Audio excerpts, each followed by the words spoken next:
Bagaimana jadinya jika kalian hidup di sekolah yang memandang uang dan status sosial adalah prioritas tertinggi dari dipandangnya seorang siswa? Nah, baiklah, hai semuanya, kembali lagi bersama saya, Seni Film.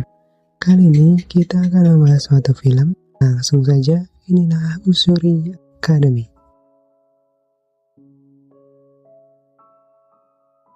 Kisah dimulai ketika diperlihatkan seorang yakni Kang Jin menerima perlakuan yang tidak mengenakan di rumahnya. Ini adalah Namyoung, orang yang saat ini berpuasa di sekolah karena orang tuanya kaya raya. Kang Jin mendapat uang sebagai imbalan karena menuruti perintah.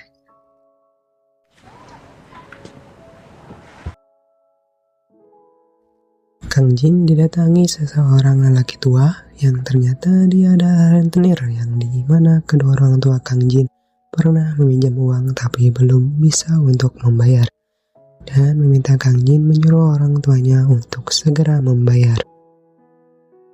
님한테 전해라. 원금 납기로 얼마 안 남았다고. Di sisi lain kita ada seorang cewek yang sepertinya ikut ke sebuah hotel dan diikuti oleh seseorang dan mengambil fotonya.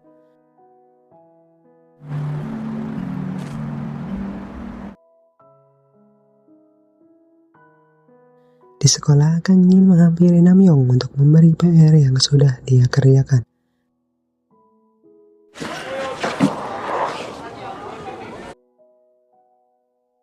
Kang Jin memiliki seorang teman yang selalu mensupportnya dan sedang bercanda, tapi didatangi oleh geng Namyoung dan kembali membulinya dengan memberi stempel pada dahinya.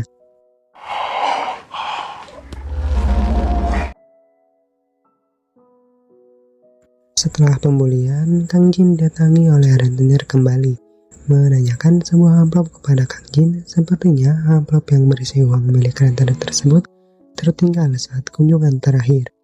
Rentenir meminta untuk mencari dan menelpon jika menemukan amplop tersebut. Kang Jin kesal kepada dirinya sendiri karena tidak mampu untuk melakukan apapun karena dia itu hidup miskin. Di rumah, Kang Jin menemukan amplop yang diceritakan oleh rentenir. Kang Jin keluar di malam hari dan melihat wanita yang tertuduh mengutil sebuah kosmetik dan meminta untuk membayar. Cewek ini bernama Dayong. Kang Jin yang melihat itu memakai uang yang seharusnya tidak ia pakai untuk membelikan wanita itu kosmetik dan menganggap itu sebagai hadiah darinya. Setelah mendapat hadiah kosmetik, Dayong tanpa sengaja menyentuhkannya dan ditanya oleh teman di sisinya apakah ia membeli kosmetik baru. Dayong panik dan memberi penjelasan bahwa itu diberi oleh pacarnya. Tanpa diduga, Dayong adalah pacar dari Namyoung, orang yang paling berkuasa di sekolah tersebut. Namyoung yang awalnya heran karena tidak mungkin seorang Kang Jin yang miskin mempunyai uang untuk membeli kosmetik mahal itu. Namyoung teringat bahwa dia sempat menguping tentang apa yang terjadi kemarin saat Kang Jin didatangi oleh seorang lelaki tua rentenir yang tadi dan mengetahui sesuatu. Kang Jin yang menaruh uang tersebut di seragamnya saat bermain bisbol terkejut karena seragamnya hilang dan berasumsi bahwa Namyoung yang mengambilnya.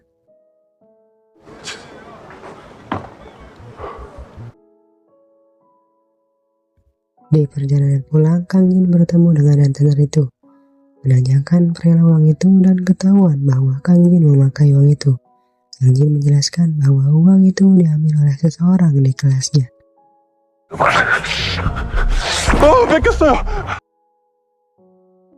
Situasi berpindah ketika mereka ngobrol di rumah, dan Kang Jin terkejut bahwa rentenir itu tidak marah dan malah menawarkan kerjasama agar mengambil uang tersebut dari Namyoung, yang berarti Kang Jin akan terjun ke pekerjaan sebagai rentenir. 어떻게 그래도 사채를.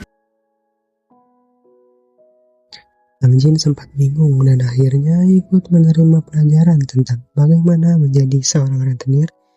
Yang pertama, buat dia malu. Kang Jin bergegas ke tempat Namyong yang sedang merepresentasi, langsung menagihnya di depan orang banyak dengan tuduhan bahwa Namyong mengambil uang Kang Jin. Rencana Kang Jin membuat malu berhasil, tetapi Kang Jin itu dipanggil ke ruang guru.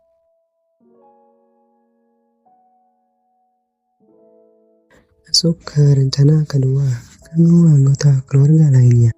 Kang Jin pergi ke kantor ayahnya Namyong dan berteriak menagih hutang anaknya. 아들 빚 받으러 왔습니다! Kita sebut saja ini si Cepak ya, temannya Kang Jin. Dia khawatir karena Kang Jin mencari masalah kepada Namyong.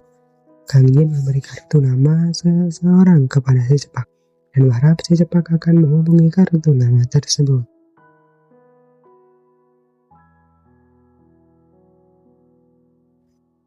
Namyong mengetahui bahwa Kang Jin sudah berani melawannya, membawanya ke tempat karaoke untuk dipukuli. Kang Jin masih bersikeras menagih uangnya. Si Cepak yang mengikuti tempat dibawanya Kang Jin mengikuti rencana Kang Jin yang dia lakukan dengan benar.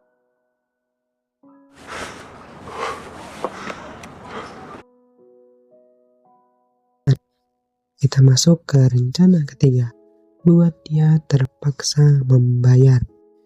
Namyong dan kawan-kawan didatangi oleh para rentenir dan memaksanya untuk membayar dengan bunga yang tidak masuk akal dan mengancamnya. Namyong yang terdesak terpaksa mengikuti. Kang Jin selalu menagih uang itu dan Namyong membawakannya. Tapi uang itu kurang karena bunga dari peminjam itu sudah berlaku, di mana Namyong telat 1 minggu dari tenggat pembayaran dan meminta untuk segera melunasinya.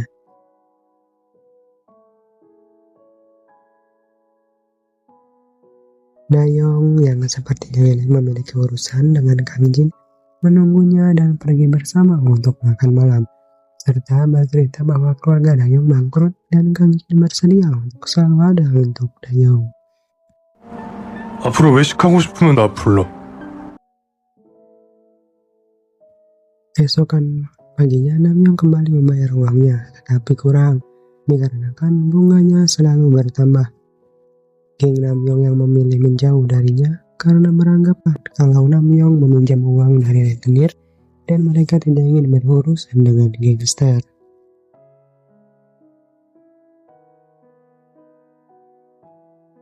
Kita pindah ke sisi Dayong yang sedang berada dalam masalah karena ketahuan mencuri. Kalian ingat bahwa Dayong pergi ke sebuah hotel kan? Ya, Dayong mencuri dari kesempatan tersebut dan didatangi oleh polisi dengan sebuah surat tuntutan yang dimana akan menjadi jalur damai jika Dayong membayar 4 juta untuk membereskan kasus ini.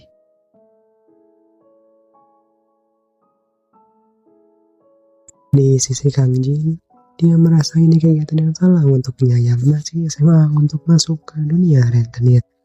Tapi dia mendapatkan saran untuk memulai bisnis ini di kawasan sekolah. Kang Jin yang merasa harus melunasi hutang keluarganya terpaksa dengan memikirkan berbagai resikonya. Kang Jin yang setuju menerima pengajaran tentang cara menagih dan memberi pinjaman uang yang baik agar para klien atau pelanggan percaya dan berminat untuk meminjam. Kabar ini mengalir begitu cepat dan cepat membantu bisnis Kang Jin sebagai rentenir di sekolah dengan bantuan dari Cepak melalui koneksinya. Bisnis ini berjalan cepat dan masif, tidak hanya di kalangan siswa, sampai-sampai ada seorang guru yang meminjam dari Kang Jin. Kang Jin menjadi raja dalam sistem keuangan seluruh sekolah karena pinjaman yang dia kelola. Berbagai lapisan siswa meminjam uang kepadanya dan dia sudah bak raja yang menguasai keuangan di sekolah. Sekolah ini bernama Akademi Rente, yang dimana sekolah bergengsi yang memiliki berbagai siswa yang kaya raya. Di sekolah itu terdapat sebuah perkumpulan emas yang dimana itu adalah tempat untuk para anak orang kaya menghabiskan waktu. Kang Jin tentu saja bergabung, yang tadinya dia adalah siswa miskin dan tidak berguna, sekarang malah menjadi sosok hebat dan banyak uang. Namyong sudah lama menyendiri di sebuah karaoke karena akibat dari perlawanan Kang Jin. Dan di sana ia didatangi oleh anggota gengnya untuk membalas perlakuan Kang Jin. Jika tidak, dia akan menjadi raja di sekolah tersebut. Rencana ini sangat busuk. Namyong mengincar si Cepak yang menjadi tangan kanan Kang Jin dan memprovokasi si Cepak dengan berkata bahwa Kang Jin tidak memedulikannya.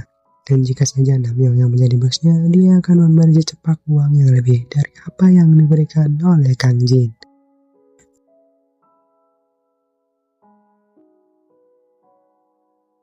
Kita pergi ke sisi Dayong. Dia datangi temannya, di mana temannya ini mengetahui bahwa Dayong sedang dalam masalah karena terlibat sebuah kasus dan berencana membantunya. Tapi ditolak karena Dayong menganggap itu adalah sebuah hinaan.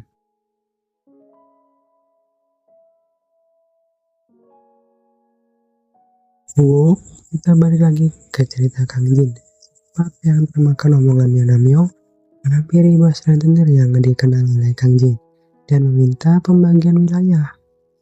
Karena meminjam uang itu karena alasan dia butuh uang lebih.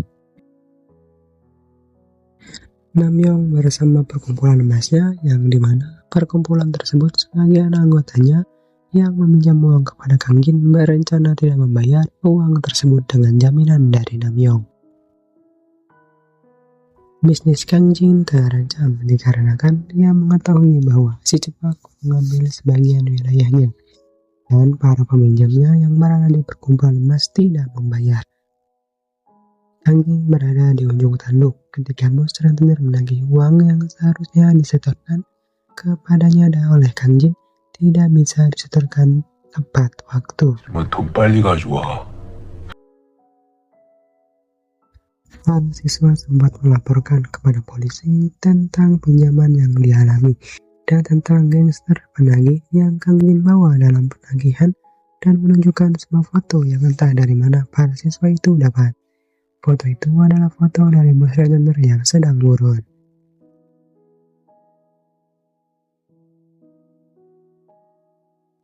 Di kantor polisi itu terdapat detektif yang melihat foto tersebut dengan wajah yang panik.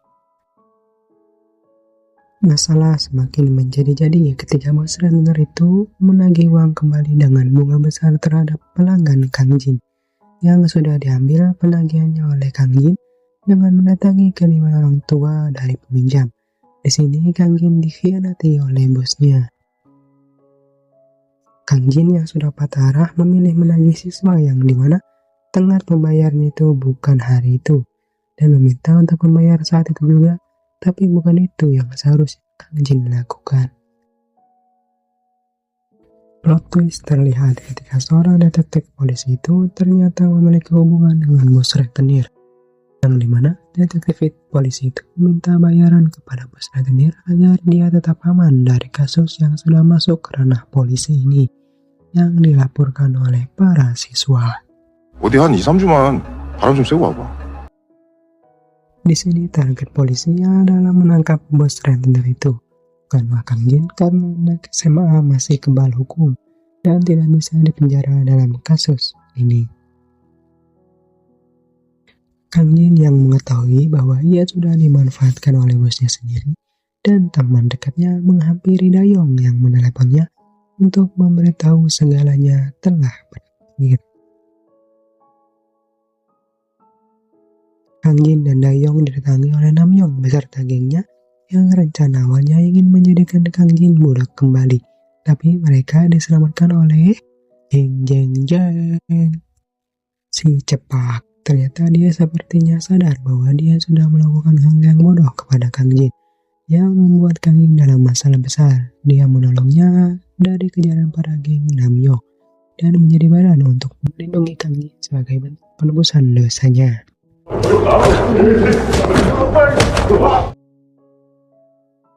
Si Cepak yang terluka parah akibat menjadi samsak dari Kang Jin dibawa ke rumah sakit, dan di sini Dayong menjelaskan bahwa dia adalah orang yang menyedihkan kepada Kang Jin karena ketahuan mencuri saat kejadian di hotel tersebut. Kang Jin berkata tidak apa-apa, dibandingkan dengannya yang memulai bisnis ilegal di sekolah. Dalang utama dari kejadian ini adalah bos rentenir dan detektif itu yang menjebak Dayong dan Kang Jin. Detektif itu menghubungi bos rentenir itu untuk memberi perintah mencari Dayong yang mengancamnya di panggilan telepon sebelumnya. Kang Jin yang masih berada di rumah sakit menerima pesan dari seseorang, begitupun dengan teman Dayong, bahwa para rentenir itu berada di rumah Dayong. Di sini kita melihat bahwa Namyong lah yang memberi pesan tersebut kepadanya. Mungkin Namyong melakukan ini atas dasar cinta kepada Dayong yang begitu besarnya. Kang Jin bergegas ke tempat Dayong yang berada, dan di sana malah Kang Jin tidak berdaya melawan para rentenir.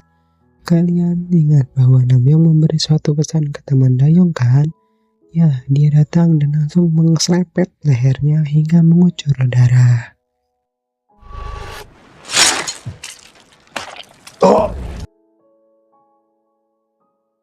Tanpa disadari, film yang dibawa Kang Jin saat berada di rumah Dayong disisipi oleh alat perekam, baik video dan audio, langsung membawanya ke kantor polisi untuk diproses lebih lanjut. Setelah kejadian itu, Kang Jin dan Dayong dikeluarkan dari sekolah akibat kejadian ini, dan kita diperlihatkan sisi Namyong yang seperti sedih karena kehilangan Kang Jin dan Dayong.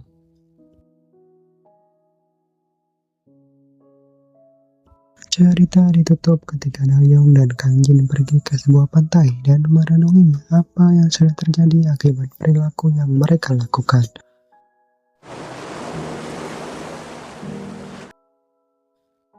Pesan yang dapat kita ambil dari kisah film ini adalah: ingat, setiap jalan atau pilihan yang kamu jalani harus dipikirkan matang-matang. Bisa saja pilihan itu malah berakibat buruk ke depannya, seperti yang dialami oleh Kang Jin dan Dayong.